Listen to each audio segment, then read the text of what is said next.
que el que no escatimó ni a su propio Hijo, sino que lo entregó por todos nosotros, ¿cómo no nos dará también con Él todas las cosas? Dice, Dios nos entregó a su propio Hijo para nuestra salvación. ¿No nos dará también todo lo que necesita? Todo lo que necesitamos. Por eso el Señor Jesús, en Mateo, en el Sermón del Monte, nos recuerda, ¿por qué nos afanamos? ¿Qué nos vestiremos? ¿Con qué nos vestiremos? ¿O qué nos llevaremos a la boca? ¿No es Dios el creador de todas las cosas? Él no es el que viste a los lirios del campo. Él no es el que alimenta a las aves del cielo. Bueno, vosotros sois más que ellos. Así que en el momento en que damos nuestras ofrendas, es un asunto de fe, sabiendo que Dios provee para los suyos. Eso fue básicamente lo que vimos la semana pasada. Ahora bien, mis amados hermanos, la moralidad del dinero, oigan esto, la moralidad del dinero, su uso en la vida práctica y las ofrendas son temas que podemos encontrar con bastante frecuencia en las Escrituras. De hecho, estos temas van a evidenciar de manera práctica dónde está nuestro corazón. El Señor Jesús decía que donde está nuestro tesoro, es allí precisamente donde está nuestro corazón. Mis amados hermanos, ¿qué es valioso para ti? Se ha hecho la prueba muchas veces y se le ha preguntado a personas, bueno, si tuvieras tu casa quemándose y tuvieras la oportunidad de sacar 3 cosas, ¿qué sacarías? Esa es una pregunta que habla de prioridades. Esa es una pregunta que habla del corazón, porque donde está nuestro tesoro, es allí donde está nuestro corazón. Y mi tema en esta mañana es el siguiente. Déjenme recapitular el pasado. El pasado fue un entendimiento de la naturaleza de Dios. Es imprescindible a la hora de nuestras ofrendas, a la hora de dar nuestras ofrendas. En la mañana de hoy, un entendimiento de la naturaleza de las ofrendas monetarias en el contexto de la iglesia es necesario para la buena observancia de este tema. ¿Por qué muchas veces se toma el tema de las ofrendas monetarias con bastante irreverencia? Porque se desconoce la naturaleza de las ofrendas. ¿Para qué son las ofrendas? Si yo voy a empezar solo, voy a iniciar mi clase y yo sé que algunos de ustedes están esperando a que yo empiece a hablar del diezmo y de todas esas cosas.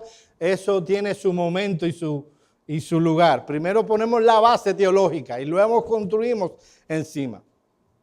Mis amados hermanos, ¿qué son las ofrendas monetarias voluntarias? Si vamos a las Escrituras, nos daremos cuenta, en primer lugar, que las ofrendas monetarias son una expresión de adoración. Las ofrendas monetarias son una expresión de adoración por varias razones. La primera razón es que Jesús enseñó tal cosa. Vayan conmigo a Lucas 21, 1 al 4. Lucas 21, 1 al 4.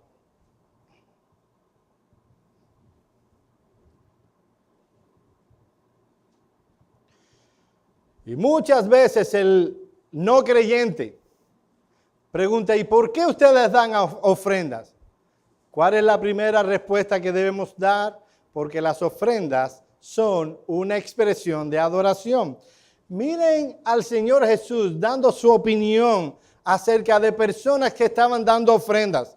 Lo que vemos en este texto no es la opinión de un hombre, no es la opinión de un gran teólogo, ni siquiera de uno de los apóstoles, es la opinión del Señor Jesucristo. ¿Alguien puede leer el texto en voz alta, para que todos lo oigamos? Levantando los ojos, vio a los ricos que echaban sus ofrendas en el arca de las ofrendas. Vio también a una viuda muy pobre que echaba allí 2 blancas. Y dijo, en verdad os digo que esta viuda pobre echó más que todos, porque todos aquellos echaron para las ofrendas de Dios de lo que les sobra, mas esta de su pobreza echó todo el sustento que le dio. Este texto es muy importante para el tema que estamos abordando.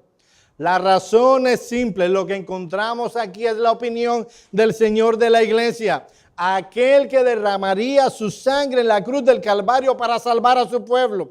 Es la opinión que estamos considerando. Es del Señor, la cabeza de la iglesia.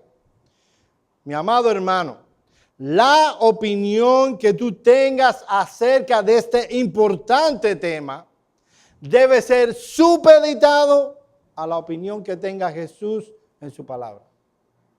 Yo sé que todos tenemos opiniones al respecto, pero yo creo que Jesús y los apóstoles deben tener prioridad en cuanto a nuestro entendimiento acerca del tema. El contexto de este texto es el siguiente. Estaba el Señor Jesús en el templo, específicamente en el atrio de las mujeres. Era allí en el atrio de las mujeres, una razón, no sé por qué la ponían allí. Bien, ¿será que entendieron que las mujeres son hábiles de sacarle el dinero a los hombres? No sé, eso fue una broma mía. Pero habían 13 arcas en forma de trompeta que estaban allí en el atrio de las ofrendas. Allí se depositaba el dinero de los donativos y Jesús notó cómo habían dos grupos de personas o un grupo de personas y una persona que aunque estaban en el mismo lugar, con el mismo propósito, estaban haciendo las cosas de manera diferente. Él contempló cómo habían algunos ricos que echaban grandes sumas. Es lo que dice Marcos 12:41, dice el texto. Estando Jesús sentado delante del arca de la ofrenda, miraba cómo el pueblo echaba dinero en el arca y muchos ricos echaban mucho. Por cierto, no hay nada de malo en eso. Lo que está mal es lo que vamos a ver después. El problema no era la cantidad, sino que se estaba utilizando ese evento como un acto ordinario de adoración para la autoexaltación. Mira qué bueno soy. Mira qué piadoso soy. Mira cuánto doy al Señor. Para eso lo estaban usando.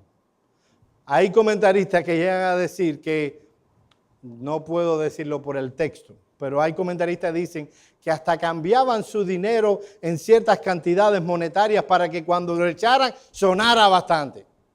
Bueno, yo no puedo decir algo, eso, que cambiaron nada. Lo que sí te puedo decir es que ellos estaban usando eso que debía ser un medio para adorar a Dios, para adorarse a sí mismo. En el Sermón del Monte, el Señor Jesús advirtió que es desagradable a sus ojos hacer cualquier cosa para ser visto por los hombres. Mateo 6:1. Oye esto, guardaos de hacer vuestra justicia delante de los hombres para ser visto de ellos. Muchos de los medios de gracia corporativos que tenemos deben ser hechos delante de los hombres, pero no es lo que está diciendo Jesús. Jesús no está diciendo nunca hagas una obra de justicia delante de los hombres. No, el propósito es lo importante. No lo hagas para ser visto de ellos. De otra manera, dice Jesús, no tendréis recompensa de vuestro Padre que está en los cielos. Mi amado hermano, el Señor no solo quiere que hagamos las cosas, sino que las hagamos por las razones y las motivaciones correctas. Cuando hacemos algo, no importa cuán piadoso puede ser esa cosa, cuán bueno pueda ser para los demás y para uno mismo, cuán beneficioso sea si lo hacemos para que los hombres nos vean, Dios se desagrada con eso. Dios no lo toma. Querido hermano, es posible que tú te hayas visto en alguna ocasión haciendo algo, cantando con los ojos cerrados, levantando las manos. Aquí no levantamos mucho las manos. O diciendo amén o cantando fuerte para que las visitas se impacten con nuestro canto. Cuando venga esa mente, cuando venga eso a tu mente, mi amado hermano, tú has manchado la adoración. Tú estás pensando en el hombre. Tú estás pensando en el que me ve. En que las visitas se van a impactar con nuestro canto. Yo no tengo mayor interés de que se impacten con la manera en que cantamos. Y ahora vemos a Jesús en el templo, viendo a estos ricos dando grandes cantidades. Dice Lucas, dando de lo que les sobraba. Y para Jesús la conducta de estos hombres no era más que un espectáculo impío y malvado. Hermanos míos, Dios nos dio la vida y nos ha dado todo cuanto nosotros tenemos. Y nosotros le vamos a dar la sobra. Eso es lo que le estaban dando a estos hombres. Dice que estaban dando de lo que les sobraba. Por otro lado, también vio una viuda pobre que echaba 2 monedas pequeñas. En el original dice 2 leptas. ¿Cuánto era esto? Bueno, 2 leptas equivalían a un cuadrante. Marcos 12:42. 4 cuadrantes eran 8 leptas. Yo se lo voy a hacer luego resumida. 8 leptas equivalían a un as o un asario. 16 de estos últimos tenían el valor de un denario. Y no sé si recuerdan que el denario era el salario de un trabajador un día. Así que se estima que un denario equivale a 16 centavos de dólar ahora, de dólar americano. Un asario equivaldría a 1 centavo y una lepta a 1/8 de centavo. O sea, no hay moneda en nuestro rango cambiario. No hay moneda que quepa ahí. Es muy poquito el dinero. Y aunque nosotros no podemos sacar la cuenta en nuestros valores actuales, lo cierto es que la mujer dio muy poco. De hecho, la palabra pobre, en griego hay 2 palabras para pobre y esta hablaba de una persona que estaba en la más abyecta, triste y amarga pobreza. Ella dio 2 centavos, vamos a decirlo así. Era menos que eso, pero dio 2 centavos.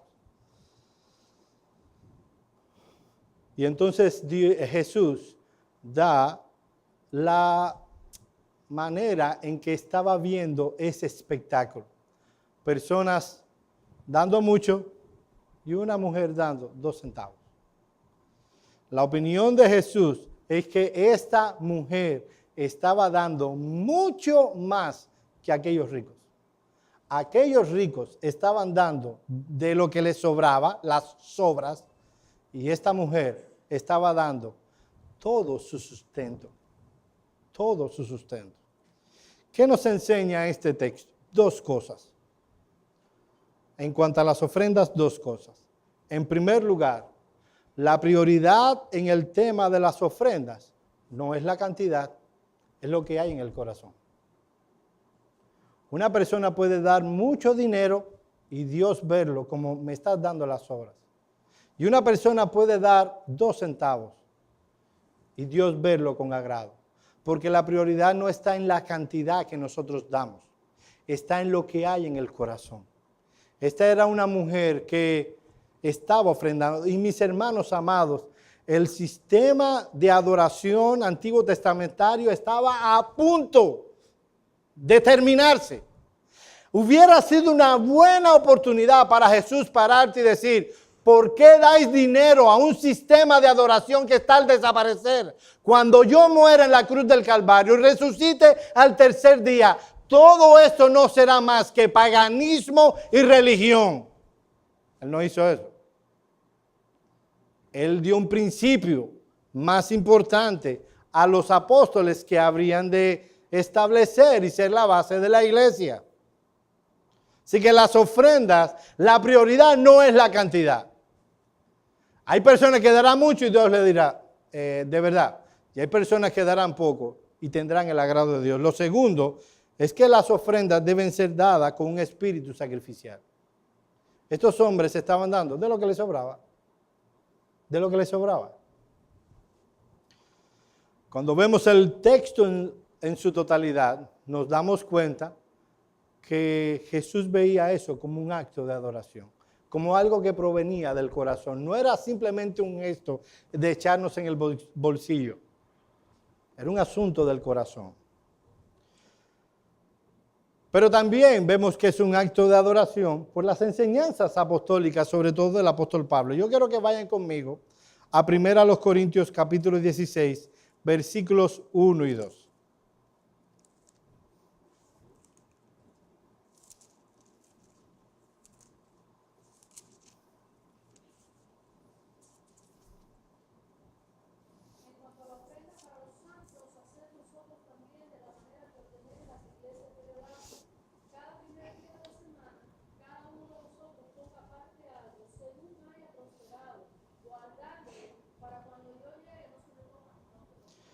Antes de ver esta enseñanza, yo necesito hacer una nota exegética aquí.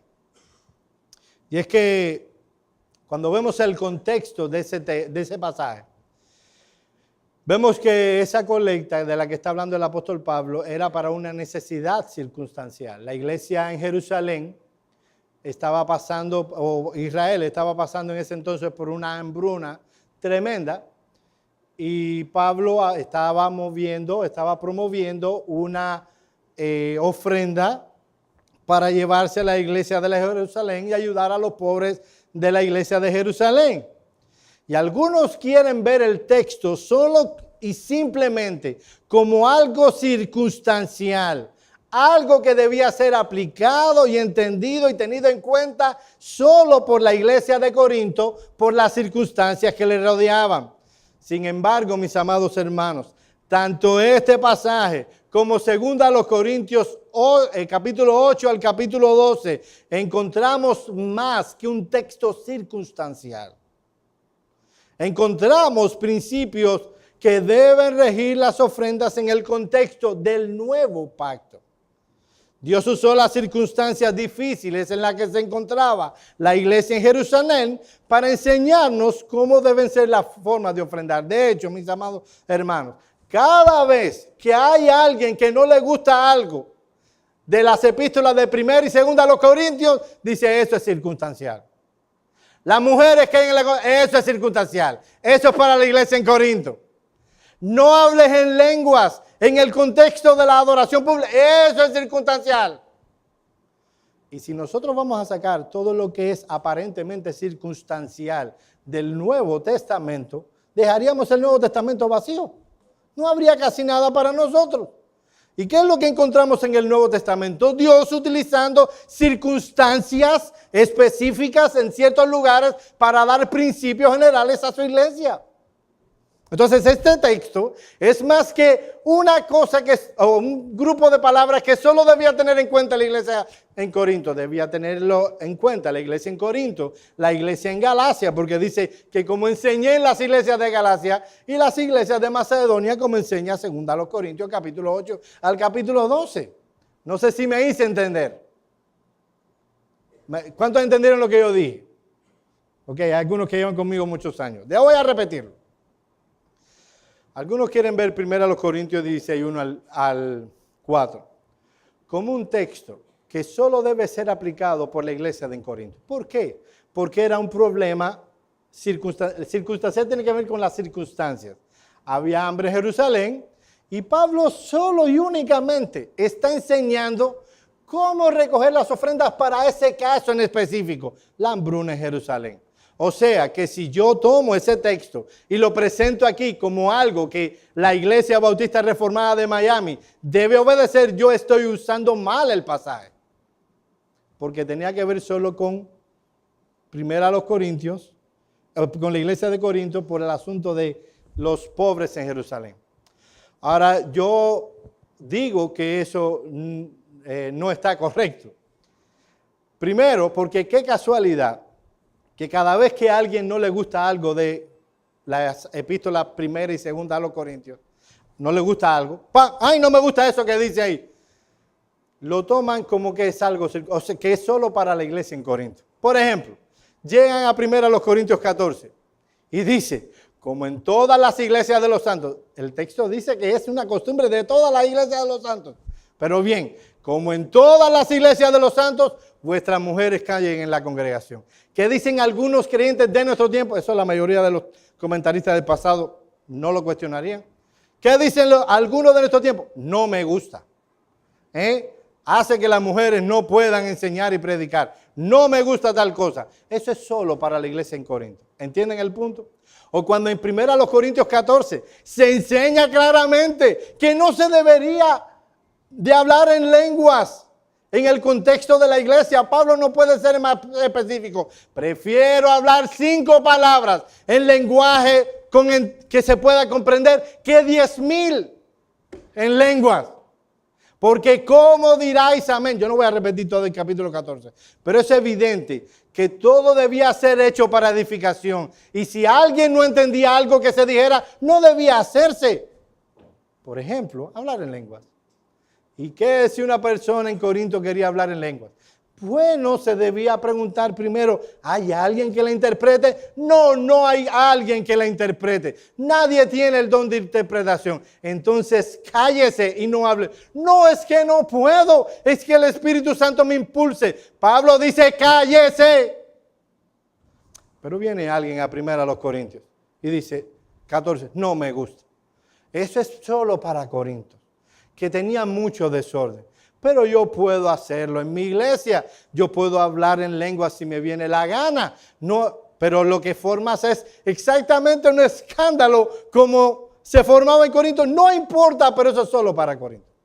Mi punto es que si nosotros vamos a quitar todo lo que hay en el Nuevo Testamento, sobre todo en las cartas del Nuevo Testamento, que tienen la apariencia de ser circunstanciales, nosotros nos quedaríamos con muy poco del Nuevo Testamento.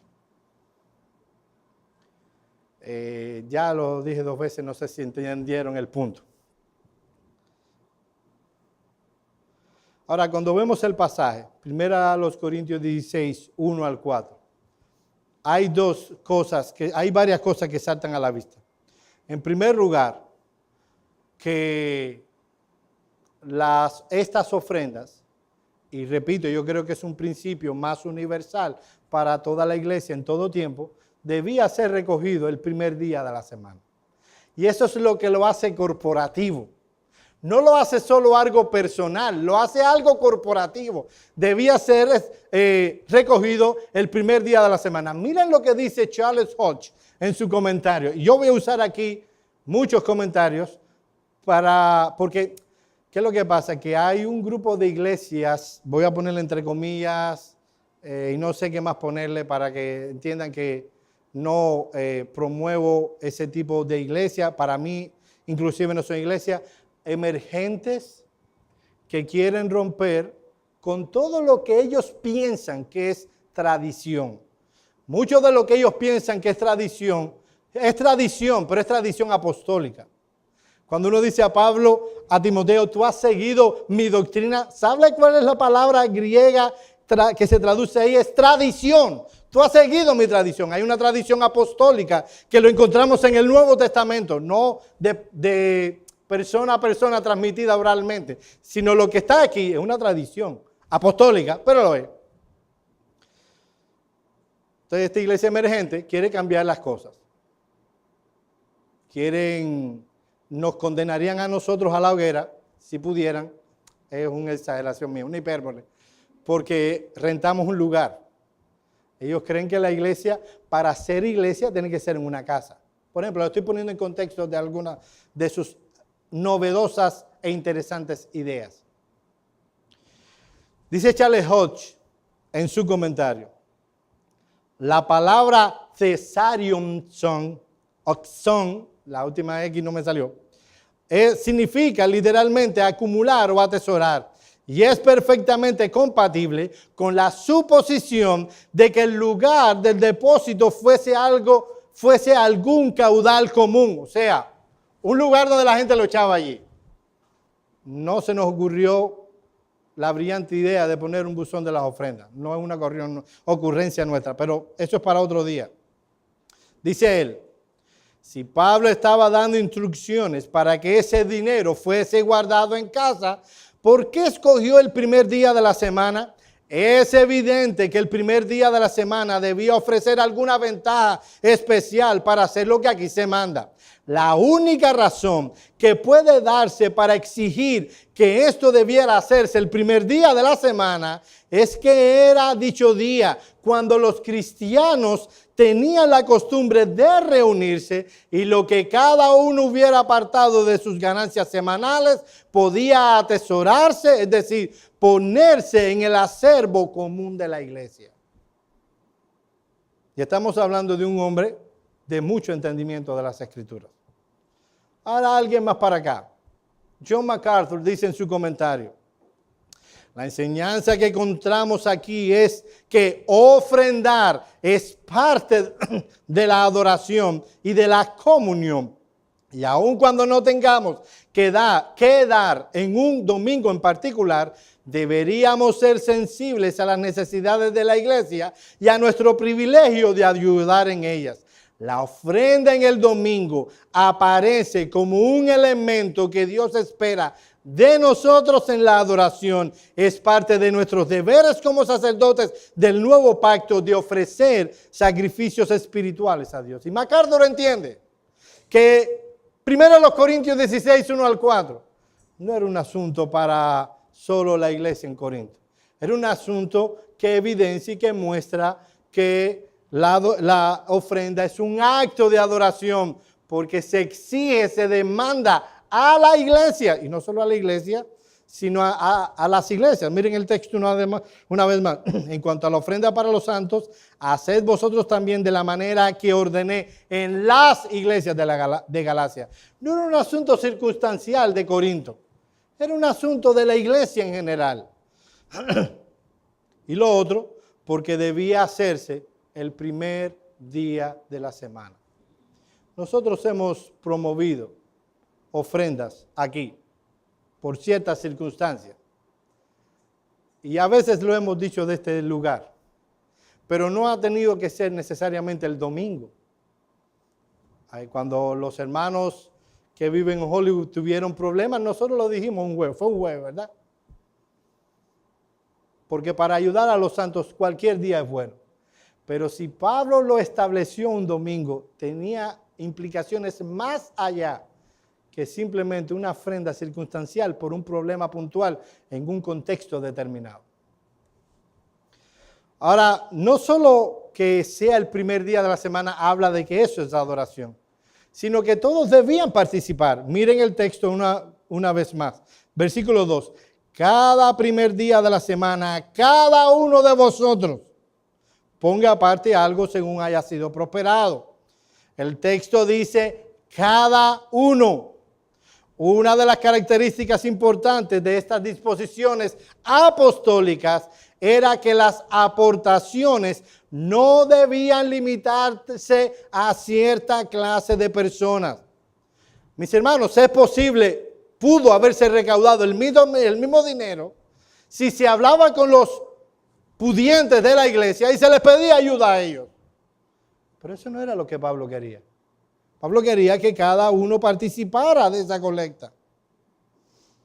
Si se buscaba ciertas personas pudientes en la iglesia, esto no hubiera respondido a los importantes fines que tenía Pablo en mente. Lo que Pablo deseaba ver realizado era el efecto religioso que estas dádivas habrían de producir, fomentando la comunión cristiana, patentizando la verdad y el poder del evangelio y despertando gratitud y alabanza a Dios. Más que ayudar a pobres, lo cual es digno. Pero ¿entienden lo que estoy diciendo aquí? Lo que estaba procurando Pablo al decir que cada uno dé ofrenda era más que ayudar a los pobres. Era fomentar la comunión cristiana, patentizar la verdad y el poder del evangelio y despertar la gratitud y la alabanza. Mis amados hermanos, la ofrenda hace eso. Fomenta la comunión cristiana. Fomenta la acción de gracias y la alabanza a Dios. Y patentiza la verdad del evangelio. Pregunta, ¿eso me lo inventé yo? Que la ofrenda patentiza la verdad del evangelio. Vayan conmigo a 2 Corintios capítulo 9, versículos 12 al 15.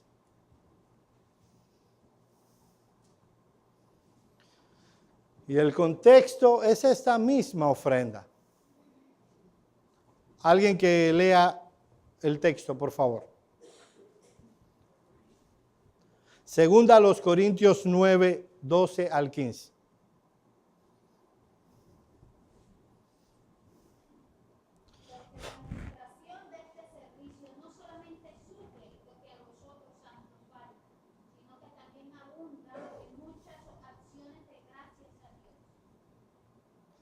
Hasta el 15. Pues por la experiencia de esta administración glorifican a Dios por la obediencia que profesáis al Evangelio de Cristo y por la liberalidad de vuestra contribución para ellos y para todos. Asimismo, en oración de ellos por vosotros, a quienes aman a causa de la superabundante gracia de Dios en vosotros. Gracias a Dios por su don inefable. Y lo que está diciendo básicamente lo que dije hace un momento. O sea, por la ofrenda se va a fomentar la comunión, por la ofrenda se va a patentizar la verdad del Evangelio de Cristo y se va a dar acciones de gracia. Mis hermanos amados, nosotros ofrendamos. Y eso siempre se va a revertir en beneficio de la iglesia. Aquí nadie se va a hacer millonario con las ofrendas. No estoy hablando de que ahora mismo ni siquiera se sostiene a nadie en particular. Es para el beneficio de la iglesia. Eso va a fomentar la unidad de la iglesia. Cuando nosotros ayudamos a la iglesia en Cuba y los ayudamos a pagar su transporte, eso fomenta la comunión de esos hermanos. Ellos dan gracias a Dios y alaban a Dios. Y eso patentiza, como dice el texto, que nosotros estamos por el progreso y el avance del evangelio de Cristo. Quedándonos, pudiéndonos quedar con el dinero, nosotros lo damos. Miren lo que dice un comentarista de nuestros días. No voy a decir el nombre, porque aunque es un excelente exégeta, no puedo validar todo cuanto dice. Pero dice este hombre, todo esto, o sea, de que fue el primer día de la semana, de que toda la iglesia debía participar, de que las demás iglesias, porque aquí estamos viendo en 1 Corintios a las iglesias de Galacia, y a las de Acaya, pero las de Macedonia, como dicen en 2 Corintios, también estaban involucradas. Era una iglesia de la iglesia, era un asunto, de la iglesia universal, no solo de la iglesia local. Dice, todo esto sumado sugiere que la colecta no era simplemente cuestión monetaria, sino que para Pablo se trataba de una respuesta activa a la gracia de Dios que no solo atendía las necesidades del pueblo de Dios, sino que era además una especie de acto de culto al propio Dios y que redundaba en acción de gracias a Dios y en un vínculo de comunión entre los santos en diversas regiones del imperio. Lo mismo que estaba diciendo. ¿Qué cosas son las ofrendas?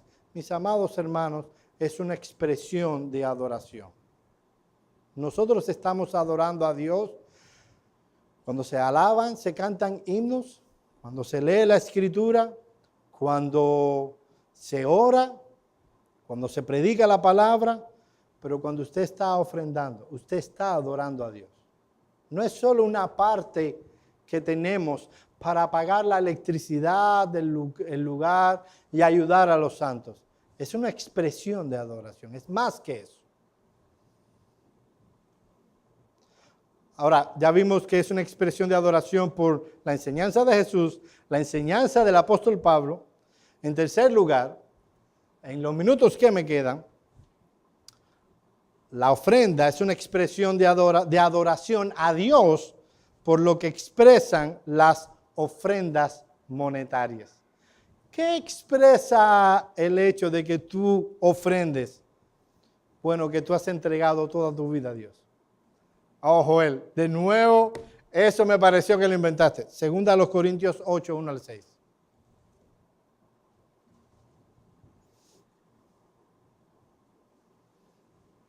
Según...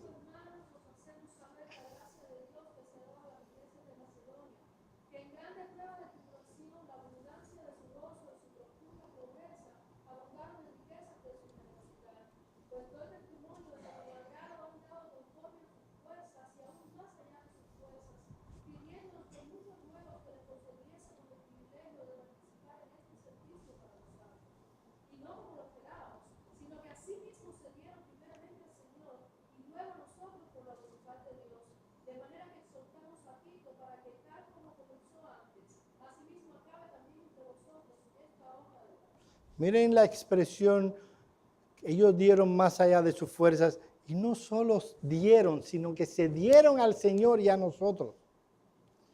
El apóstol Pablo esperaba una ofrenda de parte de ellos, de la iglesia en Macedonia. Esta es otra iglesia, o este es otro grupo de iglesias. Ella estaba involucrada, Tesalónica, Berea, otras, Filipos, gracias. Y él estaba esperando, pero ellos evidenciaron algo más que enviaron dinero a los necesitados.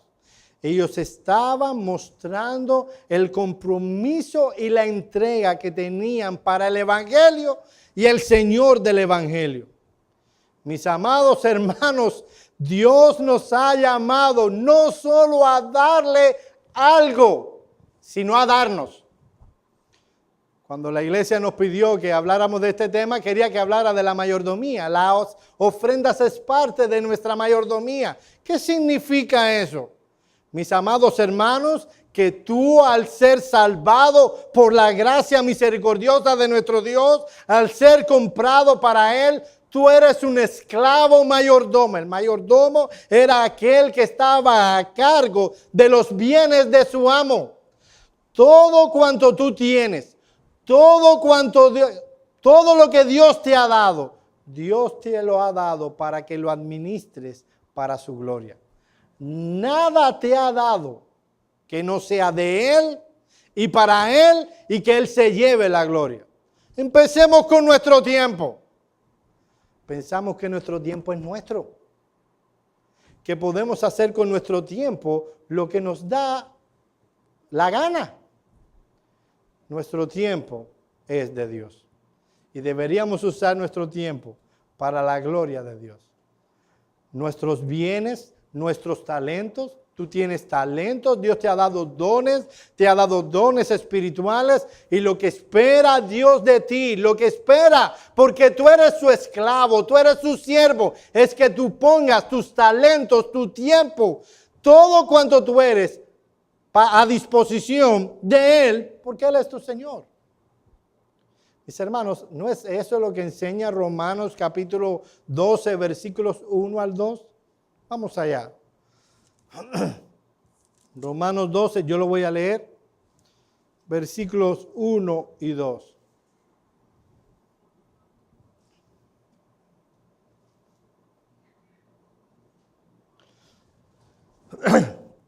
Dice, así que hermanos, os ruego por las misericordias de Dios que presentéis vuestros cuerpos en sacrificio vivo, santo, agradable a Dios, que es vuestro culto racional.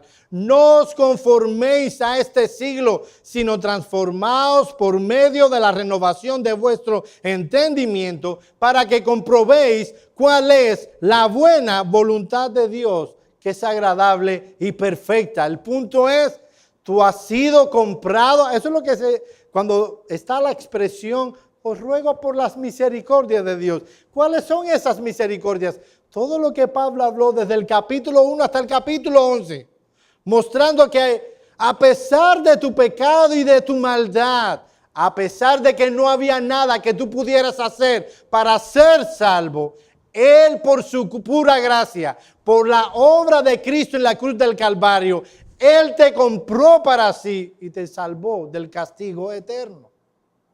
por esas misericordias, dado que tú has sido salvado, que tú eres de Él, has sido comprado para Él y que tú eres su esclavo,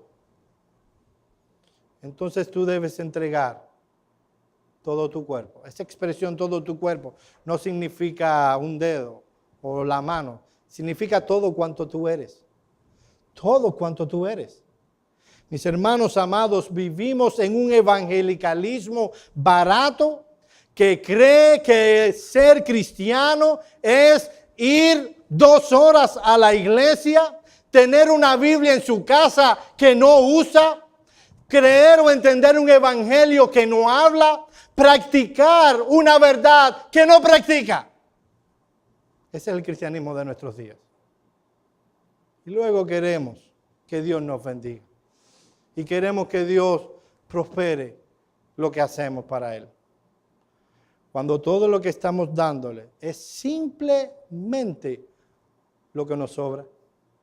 Nosotros estamos exactamente en el mismo lugar de aquellos ricos. Aquellos ricos daban su dinero de lo que les sobraba. Nosotros damos de nuestra vida lo que nos sobra. Hay un texto en Malaquías que siempre presiona mi conciencia. Vamos allá. Malaquías es el último libro del Antiguo Testamento.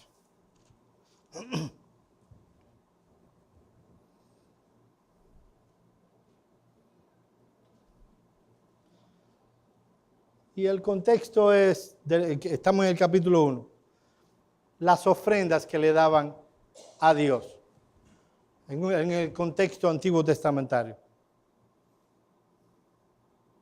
Vamos a leer desde el versículo, 7.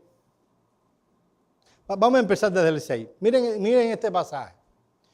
El hijo honra al padre y el siervo a su señor. Si pues soy padre, ¿dónde está mi honra? Y si soy señor, ¿dónde está mi temor? Dice Jehová de los ejércitos a vosotros, oh sacerdotes, que menospreciáis mi nombre. Y decís, ¿en qué hemos menospreciado tu nombre? Estos sacerdotes que debían tener un conocimiento espiritual de las cosas, ni se daban cuenta de su pecado.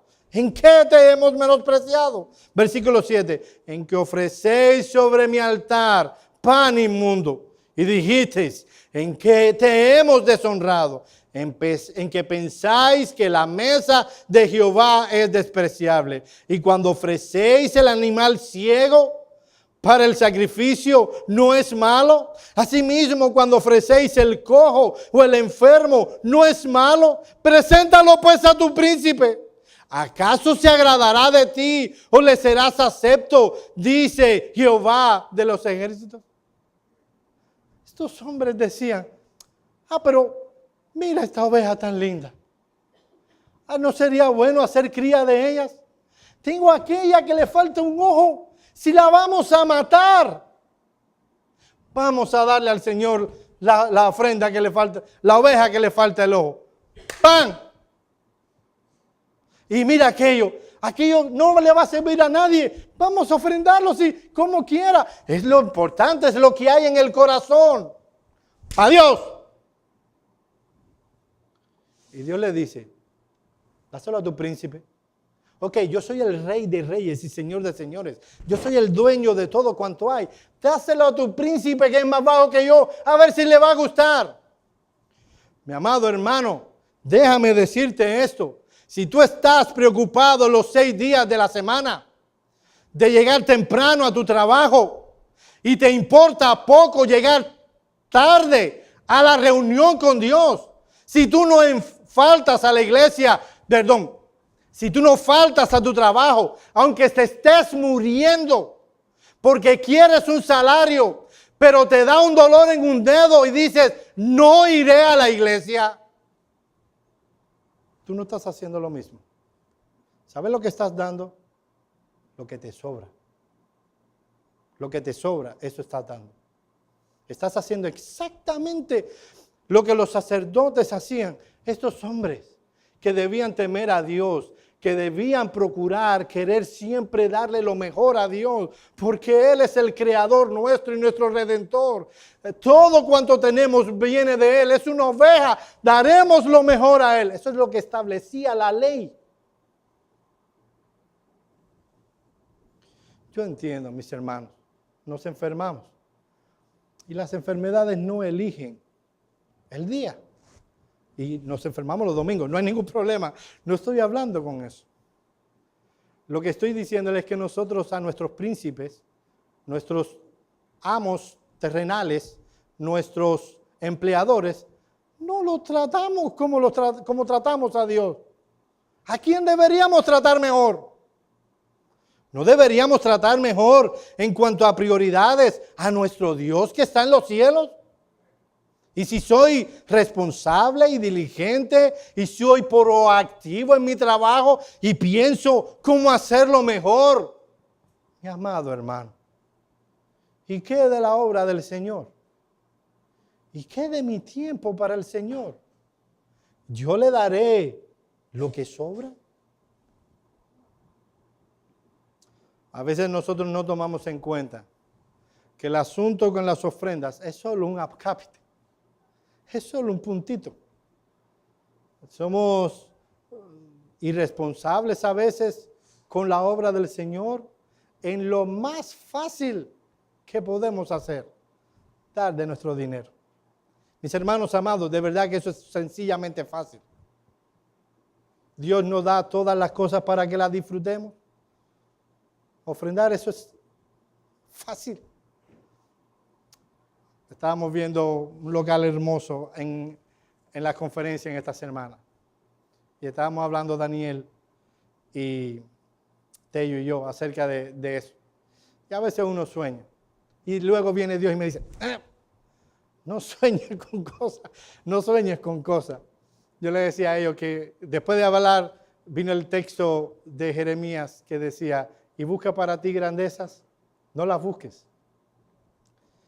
Pero veíamos esas edificaciones. Después me recordaba como los discípulos con Jesús, que le decían lo hermoso del templo de Jerusalén. Y él dijo, vendrá un día donde no quedará piedra sobre piedra. Pero le decía algo a ellos. Y decía, ¿sabes qué? Tener esto, es lo más fácil que una iglesia puede tener. Lo más fácil que una iglesia puede tener es un local. ¿Saben lo que es más importante? El entregar nuestras propias vidas al Señor. Eso sí es difícil. Eso lleva autonegación. Eso lleva sacrificio. Y mis amados hermanos, no se nos ha pedido nada. En el sentido de que vivimos en un país que es libre. Nosotros podemos venir. No tenemos temor de que nos toquen la puerta y de que nos lleven presos y muramos. El contexto de estos pasajes que hemos leído, si era de persecución, si era de dar la vida, en ello te podía llevar a que tú o tu familia muriera. Y nosotros vivimos, gracias a Dios, en un país donde las libertades llegan hasta ahí, hasta la religión. No se nos ha pedido nada. Cada vez que veo, y ya estoy terminando, Romanos capítulo 12, me acuerdo de la historia de Telémaco. Yo sé que yo le he hecho la historia varias veces, pero cuando hay visitas me da la oportunidad de volver a hacer. Y siempre hay alguien que... Telémaco fue un sacerdote, fue un pastor de la iglesia primitiva. Y él estaba quebrantado. Su corazón le dolía al saber que habían hombres y mujeres que morían en la arena romana por ser gladiadores. Y él fue a Roma a predicar el evangelio con mira de que ese evento se acabara. Fue al circo romano y cuando empezó la pelea de gladiadores, él se paró en el asiento en que estaba y dijo, por favor, en nombre de Cristo, deténganse. Nadie hizo caso. Todos siguieron divirtiéndose en ese cruento deporte. Por favor, en nombre de Cristo, deténganse. Los que estaban al lado oyeron lo que este hombre estaba diciendo y dijeron, ¿qué tú dices? Lo tomaron y lo lanzaron a la arena. Rápidamente los espectadores empezaron a hacer este gesto. ¿Entienden lo que significaba? Y allí en la arena, en medio de todos esos gladiadores, él volvió a repetir, por favor, en nombre de Cristo, deténganse.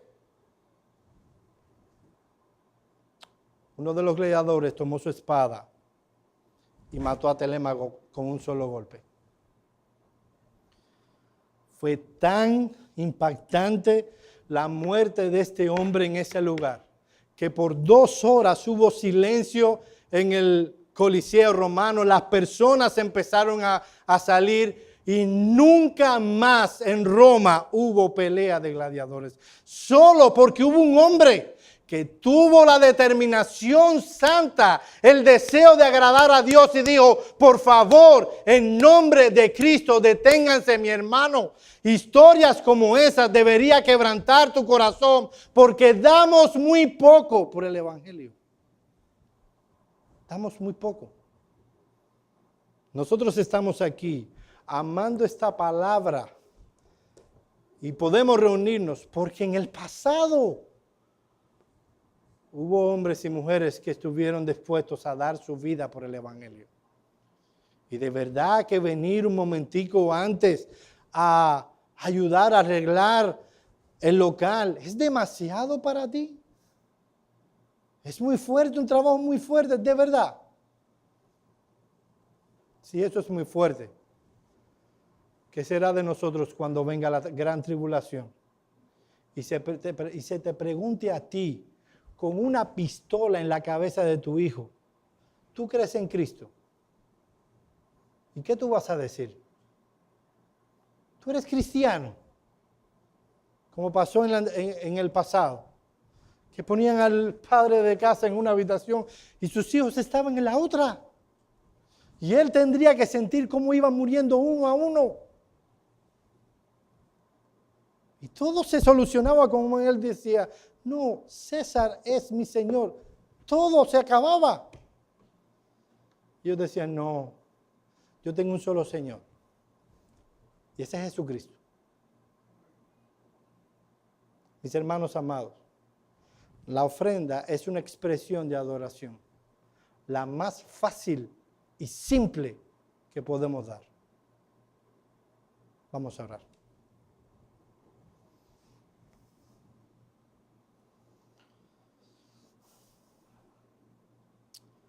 Padre que estás en los cielos, Padre, perdónanos.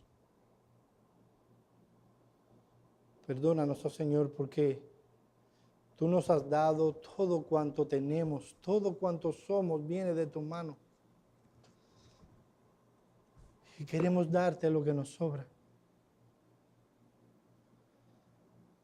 Te pedimos, oh Señor, que tú pongas en nuestro corazón, por tu gracia, convicciones santas. Convicciones que nos llevan no solo a darte cosas, sino a darnos a ti. Ten misericordia de nosotros una vez más. En el nombre de Cristo oramos. Amén.